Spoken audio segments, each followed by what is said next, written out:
What's up, guys? How y'all guys doing? So, I want to talk to you guys about something that's been heavy on my mind lately, and something that's frankly kind of hurt me, right? And that is come as you are spaces, because they sound all like loving and caring, right? But there is some danger there, and I would like to alert you guys on that danger before you dip your foot into it. Maybe I can save you some pain, right? It's not all bad, but just hear me out here real quick, okay? So, the danger of come as you are spaces.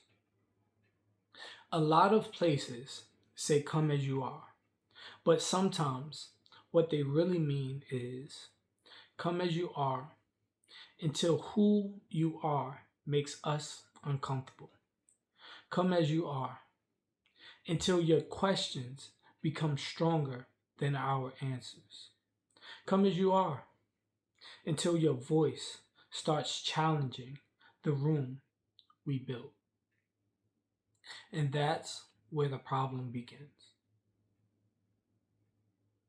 Because a safe space, because a safe space is not truly safe if people are only safe when they agree.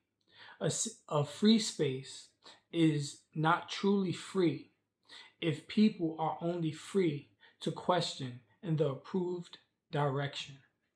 Sometimes institutions start with love. The heart is in the right place. Sure. They want to heal people.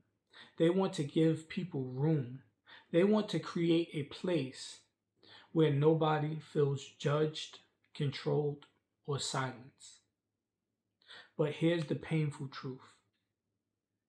Sometimes the people trying to protect the space become the very thing people need protection from. Not because they are evil, not because they never cared, but because can control can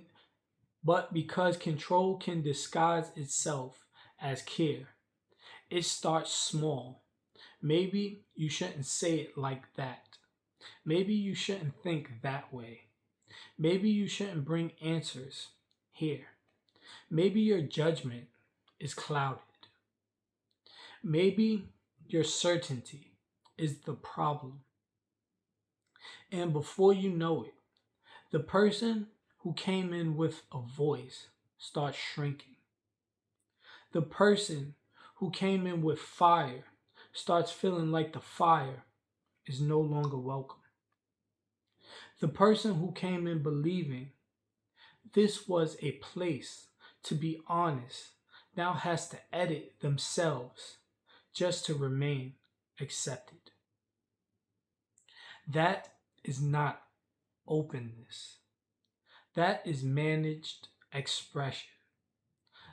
That is freedom with a leash on it. And sometimes the leash is held by the people who swear that they love you.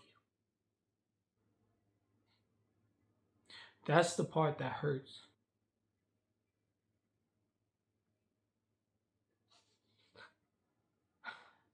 Because love without respect can become control.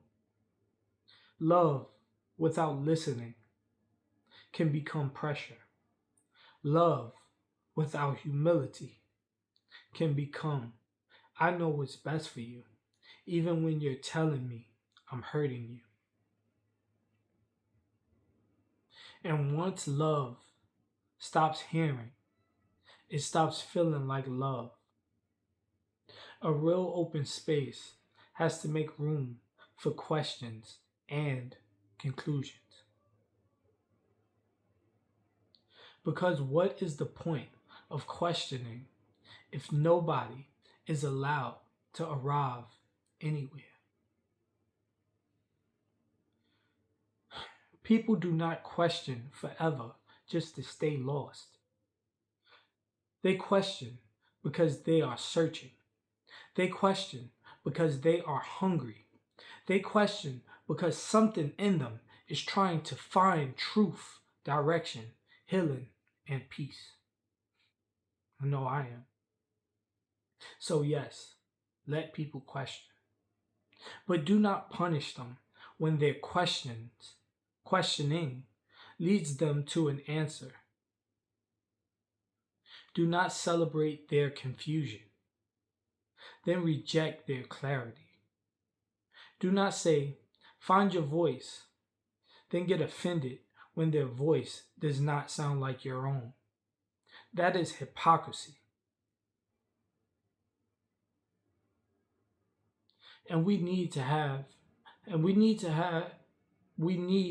to be honest about that and have that honest conversation.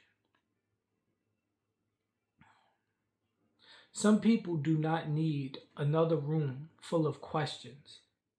Some people have been questioning their whole life. They need food. They need wisdom. They need somebody to say, I have been there. Here's what I learned. Take what helps you, leave what does not. That is not forcing, that is feeding. There is a difference between giving someone direction and controlling their destination. There is a difference between offering wisdom and demanding obedience. There is a difference between saying, this is the truth I found, and saying, you must believe exactly what I believe. A mature space knows the difference. An immature space hears confidence and calls it danger.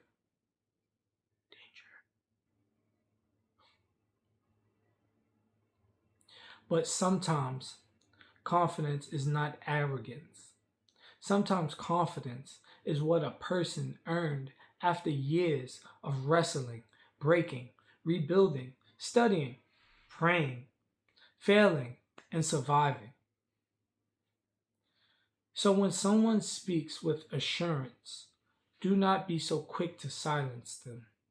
Ask where that assurance came from, and ask what pain taught them that, and what experience gave them that conviction. Because every strong voice is not trying to dominate the room. Some strong voices are trying to keep somebody else from drowning. And that is the lesson. Or lesson. Sometimes my tongue gets all messed up. And my cat jumps when he's not supposed to jump. But if you say come as you are, then mean it. Do not just welcome the quiet version of people. Do not just welcome the agreeable version. Do not just welcome the broken version that still needs your approval. Welcome the thinker. Welcome the challenger. Welcome the person who sees something different. Welcome the person who says, I respect this space, but I also see the problem here. Because if people can only be honest when their honesty is convenient, then it was never a safe space. It was just a polite cage. And some people were not born to sit quietly in cages. They were born to notice the lock. So I hope that helped you. And know all community or safe spaces or open book spaces or whatever is not all bad, but just notice when you see a cage and notice when you are in that cage and you see the lock and you notice how to break it or whatever. Don't stay stuck. Be able to communicate when you feel stuck or.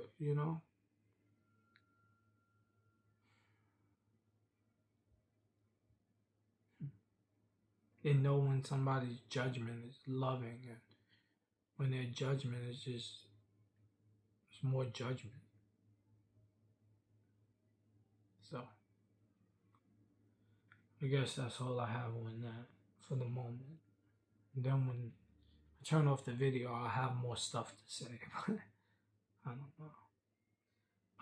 Like and subscribe if you like this content or whatever. It took me a while to make, but I love you, and hopefully you don't get tricked or hurt or whatever. And you're able to be open-minded about it and notice that whatever you get into, there is some danger in that. Even thinking, there's danger in thinking, you know? It's not all thoughts are yours.